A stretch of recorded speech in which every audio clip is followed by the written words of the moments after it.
Royal আর একটা local গাড়িতে মুখোমুখি সংঘর্ষতে রয়্যালের ড্রাইভার আটকে ছিল। রয়্যাল থেকে একজন মারা গেছে, আর হচ্ছে লোকাল থেকে একজন ড্রাইভার, একজন প্যাসেঞ্জার আর একজন হেল্পার। আর এবং অনেক হতাহত, গাড়ির অর্ধেক পর্যন্ত প্যাসেঞ্জার কাটে কুটে অনেকে আহত অবস্থায় আছে।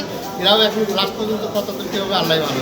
11টার সময় এটা হলো আমাদের করিমপুর হাইওয়ে থানাধীন হোসেন পেট্রোল পাম্প, ওর সামনে ওখানে টার্ন আছে, হালকা টার্ন আছে। ওই সময় আপনার রয়্যাল পরিবহন, যেটা মাগুরা থেকে ঢাকা যাচ্ছিল, আর একটা রিক এন্টারপ্রাইজ, এটা লোকাল পরিবহন, এটা ফরিদপুর থেকে যাচ্ছিল মাগুরা। ওই সময় আমরা স্থানীয়ভাবে জানতে পেলাম, বা ওখানে যারা লোকজন ছিল তারা বললেন যে এই লোকাল পরিবহনের গতিটা অনেক বেশি ছিল, যে কারণে টার্নিংয়ের সময় সে নিয়ন্ত্রণ হারিয়ে ওই রয়্যাল পরিবহনকে মেরে দিয়েছে।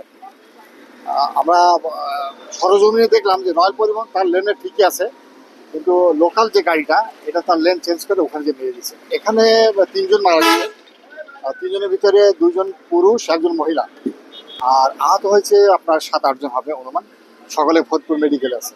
পরবর্তী আমরা আইনগত ব্যবস্থা প্রক্রিয়াধীন, আর লাশ আমরা তার যে স্বজন আছে তাদের কাছে হস্তান্তর প্রক্রিয়া আছে, আর অন্যান্য যারা ইনজুরি আছে তাদের আমরা ট্রিটমেন্টের ব্যবস্থা করছি। অলরেডি আমাদের কার্যক্রম চলমান আছে।